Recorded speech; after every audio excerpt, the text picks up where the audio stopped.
अगली शाम को मैं मिनी स्कर्ट टॉप पहनकर ड्रेसिंग टेबल के सामने आई तो मम्मी भी वहाँ पहुँच गई। मुझे मिनी स्कर्ट टॉप में देखते ही वह मुझ पर बिगड़ती हुई बोली, मिनी स्कर्ट टॉप पहनकर कहाँ जाने की तैयारी हो रही है? तुम्हें मैं बताना भूल गई मम्मी, माधवी की बहन की आज शादी है, मैं वहीं जा रही हूँ। यह कहते कहते मैं मुस्कुरा पड़ी। शादी में जाना है तो कोई ढंग के कपड़े तो पहन लो।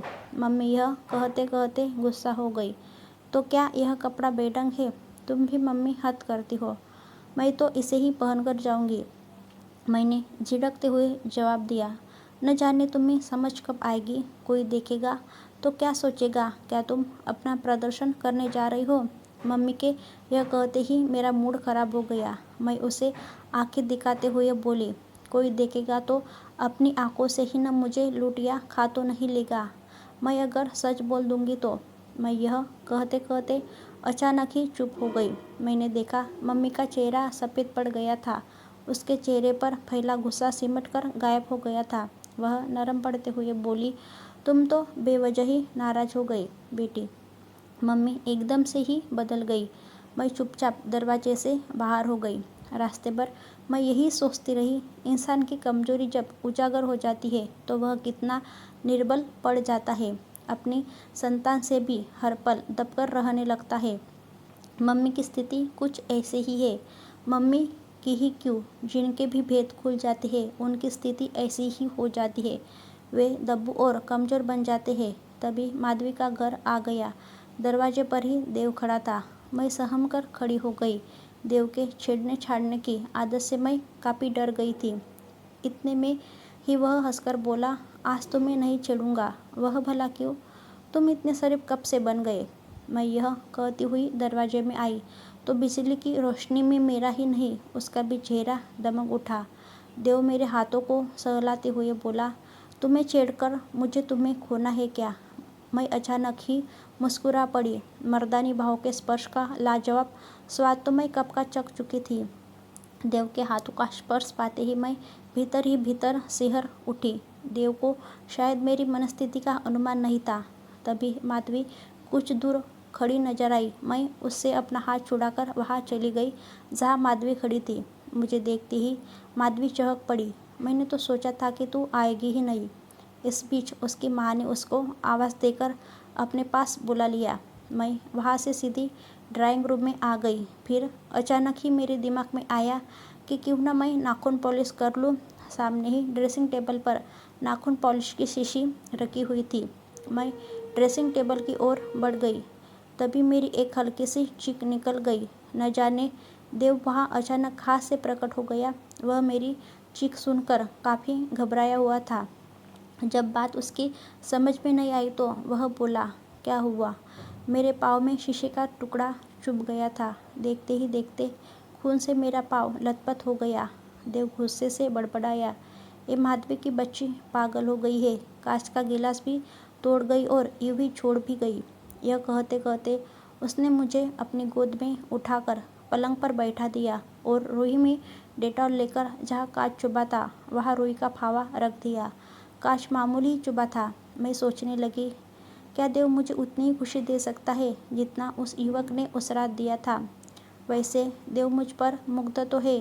तभी देव बोला, ठहरो, मैं तुम्हारे लिए चाय लेकर आता हूँ। वह हवा की तरह गया और एक कप चाय लेकर आ गया। मैं बरबसी हंस पड़ी। तुम्हारी चाय कहाँ है? यही कही है। तुम पहले आधी चाय पी तो लो। आधी चाय? क्या तुम झूठी चाय पियोगे? मैं आश्चर्य से बोली, क्या मैं तुम्हारी झूठी चाय पी नहीं सकता? एक दूसरे का झूठा खाने पीने से ही तो आपस की शर्म झिझक कम होती है। काजल, मैं तुम्हें बहुत ही पसंद करता हूँ। मैं मन ही मन मुस्कुरा ही नहीं इतरा भी उठी। तुम मुझसे कितना प्यार करते हो यह तो मुझे नहीं मालूम, लेकिन यह तो पता ही है कि तुम मेरी देह के आशिक हो और मैं भी तुम्हारे पुरुष इष्ट की दीवानी हूँ। तुम मेरे जीवन में आने वाले दूसरे पुरुष होगे। मुझे देखना है तुम्हारी मर्दानी बाहों में कितना आनंद है, कितना नयापन है और कितना एक स्त्री को खुश करने का जादू है। इसी दौरान देव मुझे लूट लेने वाली निगाहों से घूरता हुआ बोला, काजल, चाय तो पियो, ठंडी हो रही है। मैं मंद मंद मुस्कुराती हुई चाय पीने लगी। अभी मैंने आधी चाय पी ही थी कि उसने मेरे हाथ से कप छीन लिया और बोला, तुम्हारे होठों का स्पर्श पाकर चाय कितनी स्वादिष्ट हो गई है। न मालूम तुम्हारे होठों के स्पर्श में कितनी मदहोशी होगी, कितनी जादुई मिठास होगी और कितनी ताजगी होगी। मैं आश्चर्य से उसे देख रही थी। वह चाय की चुस्कियाँ बड़े मज़े से ले रहा था। तभी बारात आने का शोर हुआ। मैं पलंग से उठकर विवाह मंडप की ओर बढ़ गई। इसके दूसरे दिन तड़के मेरी आँख खुली तो आँखों के सामने अनायास ही देव नाच गया।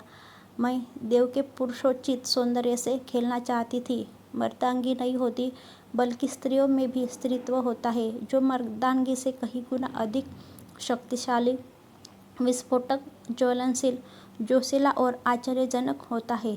10 बजने से पहले ही मैं स्कूल पहुंच गई। देव गेट पर ही मिल गया। मैंने दूर से ही देखा, वह मुझसे कहीं अधिक उतावला था।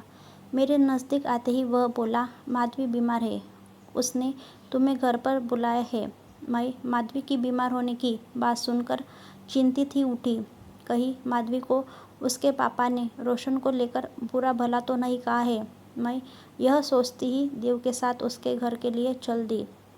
कोई 20 मिनट के बाद मैं देव के साथ उसके घर के नज़दीक आई तो दरवाजे पर बड़ा सा ताला लटका हुआ था। मैंने आश्चर्य से देव की तरफ देखा तो वह हंसने लगा। माफ़ करना, मैं झूठ बोला था। हकीकत तो यह है कि माधवी दीदी के साथ उसकी ससुराल गई है और मम्मी पापा शहर से बाहर है। तो फिर तुम्हें झूठ बोलने की क्या ज़रूरत थी, और तुम यह ताला खोलोगे कैसे? मैं यह कहते कहते चिंतित हो उठी। इस ताले की चाबी तो मेरी जेब में है और झूठ तो थोड़ा बहुत बोलना ही पड़ता है। यह कहकर उसने ताले में चाबी लगा दी। ताला खुलते ही उसने बड़ी फुर्ती से दरवाज़ा खोल दिया। हम दोनों अंदर आ गए, फिर दरवाज़ा बंद कर दिया। बेडरूम में आते ही देव ने अलमारी से इस तरह का एक शीशी निकाली और मेरे अंगों पर स्प्रे कर दिया। न जाने वह कैसा इत्र था, मेरे शरीर में उसकी खुशबू समाते ही मैं मदहोश हो गई और देव की बाहों के समाने के लिए मचल उठी। तभी देव जोर से हंसा। मैं इसे सेक्सी इत्र कहता हूँ। पापा को मैंने मम्मी के शरीर पर स्प्रे करते हुए कई बार देखा है। वह भी इसे सेक्सी या मदहोश कर देने वाला इत्र ही कहते हैं। यह कहते कहते उसने पूरे बिस्तर पर स्प्रे कर दिया। पूरा कमरा मदहोशी के आलम में डूब गया। बाहर की हवा भी आएगी तो सुगंधित हो उठेगी। यह सुनकर मैं हल्की सी मुस्कुराई, फिर बिस्तर पर निढाल पड़ गई। देव बोला, आज गर्मी बहुत है, कपड़े तो उतार दो। हाँ, गर्मी तो है, कहते हुए मैंने कपड़े उतार दिए। देव शांति से कहाँ बैठने वाला था, वह झुककर मुझे छूने लगा। मैं चाहकर भी अपने पैर खींच न सकी। शुरू में तो बड़ा ही अजीब सा लगा, लेकिन धीरे धीरे मुझे अच्छा लगने लगा। मैं बुदबुदाई, कहने को तो पुरुष कहते हैं कि स्त्रियां मर्दों की पाँव की धूल है, पर क्या वे झूठ नहीं बोलते हैं? यहाँ तो मेरे पाँव की धूल देव ही बना है। तभी अचानक मैं उचक सी गई। देव मेरी पाँव को चूमते हुए आगे की ओर बढ़ता जा रहा था। मैं तो उसकी इस दीवानगी को देखकर पागल हुई जा रही थी। हंसते हुई मैं बोली, अरे बुद्धू, तुमने ये सब कहाँ से सीखा है? मैंने पापा को ऐसा करते देखा है तो तुम ताक झाक भी करते हो, बड़े नटखट हो। और तुम क्या कोई कम हो? यह कहते कहते वह मेरे वक्षों पर जीभ गोल गोल चुमाने लगा। मैं एक अजीब सी पीड़ा से तिस्कार उठी और उछलकर उसे अपनी बाहों में बींच लिया। वास्तव में ही तुम इस कला के पार की हो, काफ़ी मर्मत हो। मैं यह कहते कहते उसकी रोईदार छाती को सहलाने लगी। अब उछलने की बारी उसकी थी। वह जोर से मुझ पर उछला। मैंने एक तिस्कार ली और प्यार की गहराइयों में डूबने उतरने लगी। हम दोनों को ही कोई होश नहीं था। हम इतने आक्रामक हो गए थे कि मधुर स्पर्श ने नोच खरोच का रूप ले लिया था। इस घात प्रतिघात में भी एक आनंद था। मेरे संपूर्ण बदन में फैली पड़ी गुदगुदी को नोच खरोच की क्रिया ही काबू में रखी हुई थी। तभी देव अचानक शांत पड़ गया। मैं तो पहले से ही निढाल पड़ गई थी।